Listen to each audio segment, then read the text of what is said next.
The never-ending saga of Ezra Miller. Of course, we talked yesterday about he was in the news again for all the wrong reasons. Granted, this one was significantly more tame than some of the previous things that have come out. He stole some bottles of wine, but still apparently breaking into people's houses and doing it. But again, on the scale of all the stuff that we've had to talk about Ezra Miller, that is one of the more tame ones. But in a report in the Hollywood Reporter, one of these things that's like, it was buried in paragraph 7, line 5. A little piece of information came out that a lot of people are finding quite interesting. And that was basically they're saying that Ezra Miller did some reshoots on Flash. And what they're saying was this summer. They're saying this would mean just in the last couple of months, he did some reshoots.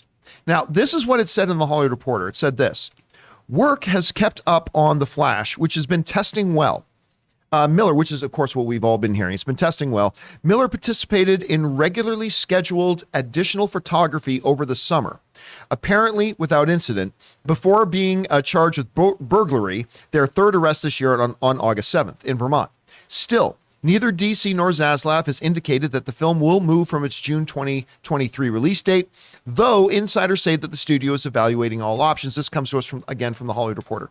Okay, so one of the things that was pointed out in the story was that this was let me get it right, regularly scheduled additional photography thing. So apparently this has been scheduled for a while, this was always playing. Now, of course, we know ever since Marvel became really big, what has become kind of standard for these big mega blockbuster films is that in the olden days, you shoot your movie, and if something was wrong, then you had to panic and plan reshoots, right? Kevin Feige changed all that by saying, you know what?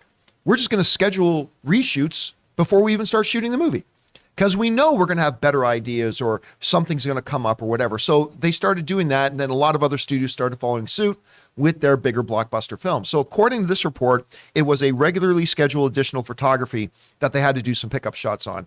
And so they got Ezra Miller in. This tells me a couple of things. One, make no mistake, Warner Brothers is releasing this movie.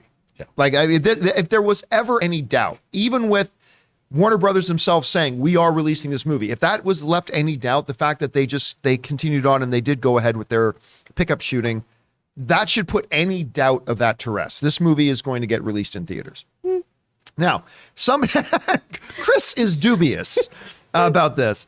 Now, somebody wrote to me on Twitter and says, well, does this mean they're not going to fire Ezra because they're clearly still willing to work with him? No. Don't misinterpret them saying, hey, we've got our $200 million investment and you are under contract to do these pickup shots. So you get your ass here or we'll sue you to oblivion and you won't get a single dime of this movie. That's what that told me. It does not tell me they're still willing to work with Ezra Miller. It just tells me that, hey, we need this for our movie that you're already contractually obligated to, so get your ass over here and do it. That's all that tells me, because this article also went on to express that, everybody on Warner Brothers is pretty much, it's done. Ezra Miller will never work with Warner Brothers again once this movie is out. So, to me, my biggest takeaway was the fact that, there's two actually. One was that it's absolutely 100% now, no doubt this movie's coming out. Sorry, Chris. 100% this movie's coming out. How do you know they weren't filming it for the first time? Yeah. I mean, that's right. This additional photography is just getting in front of cameras now. Just starting. Just started. The other thing, though, is I'm surprised they're doing these pickup shots this late. Now, I assume that when they bumped the dates for the movie, they also bumped the reshoot dates just to give them more of a cushion, I assume. But I got to admit, I was a bit surprised to see that they were still doing some pickups this late into it, even though the movie doesn't come out for another year. But anyway, Rob, you hear this report from them. I still think there's a possibility Hollywood Reporter misunderstood. Maybe the reshoots were, because I'm not seeing anybody else confirm this. So maybe they just got the dates wrong and it was last summer that happened. Well, whatever. Let's go with what the report says. What's your takeaway from it? Well, I would think that, we've heard a lot. I keep going back to Sonic 2 and how the executives at Paramount didn't even know if it would make its release date because there's such a backup of visual effects work. Right. And I would imagine that with the Flash and things changing dates, and I think a lot of the changing dates had to do with that backup of effects work. And it sort of alleviated the pressure on this movie. So they're like, okay, you know what? These reshoots, a lot of them, I would imagine, have to do with some kind of action scenes, visual effect shots, things that have to be put in the film. And they realize, okay, we can put these on hold right now. We don't need, there isn't the urgency. I don't know that for a fact. I'm just assuming, because then they realize, okay, the pressure's sort of off. We can wait. We have more time to do these effect shots, so we can reschedule the reshoots. That's kind of what it says to me. I don't think that there's anything nefarious about it. I don't think that it has something to do with the quality of the movie. I think it has something to do with the fact that, you know, they've got, look what Warner Brothers has. You've got Black Adam, you've got Shazam, you've got Aquaman, you've got Flash. These are all very effects heavy films. So I would assume it had something to do with that. Chris, assuming this make-believe fairy tale movie existed, what stands out to you about, is it the fact that they're doing reshoots of Slade? Is it the fact that they brought Ezra in to do these reshoots? I don't know. What's your takeaway from it? Well, reshoots, or shooting at all, really just confirms for me that this is not a Flash film.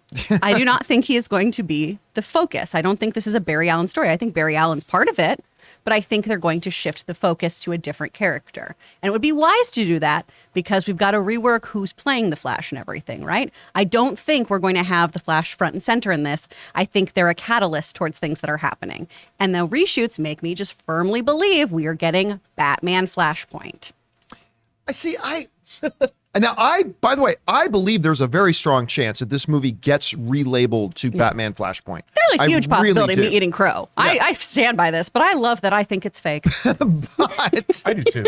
But don't forget, like, these reshoots were planned well in advance, like probably before there was ever any Ezra drama. So I don't know if that indicates that they are moving towards Batman Flashpoint, although I do agree with you that they will. If the reshoots truly happened this summer, right? I think that it was we got to make some adjustments, y'all. If this happened last summer, like last year, then sure, yeah, these were scheduled, this was planned, we needed to do some pickup shots.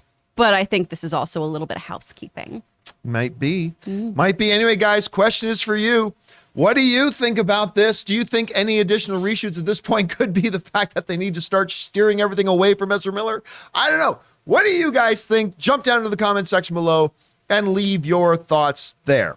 We want to take a second to thank the sponsor of today's video, Raycon. Now, guys, you've heard me talk about the fact that part of my morning routine is getting on my treadmill. And when I do, I always have my Raycon earbuds there to listen to my podcasts and YouTube videos. I go to them every morning. Raycon's everyday earbuds look, feel, and sound better than ever. With optimized gel tips for the perfect in-ear fit, these earbuds are so comfortable and they will not budge. Trust me. Raycon gives you 8 hours of playtime and 32-hour battery life. And the best part for me is that Raycons are priced just right. You get quality audio at half the price of other premium audio brands. That's half the price. And with premium features like noise isolation, awareness mode, and I personally love the earbud tap functions, it's perfect for when I'm on the treadmill. So guys, go to buyraycon.com/Campea today and get 15% off your Raycon order. That's buyraycon.com/Campea to get 15% off. buyraycon.com/Campea.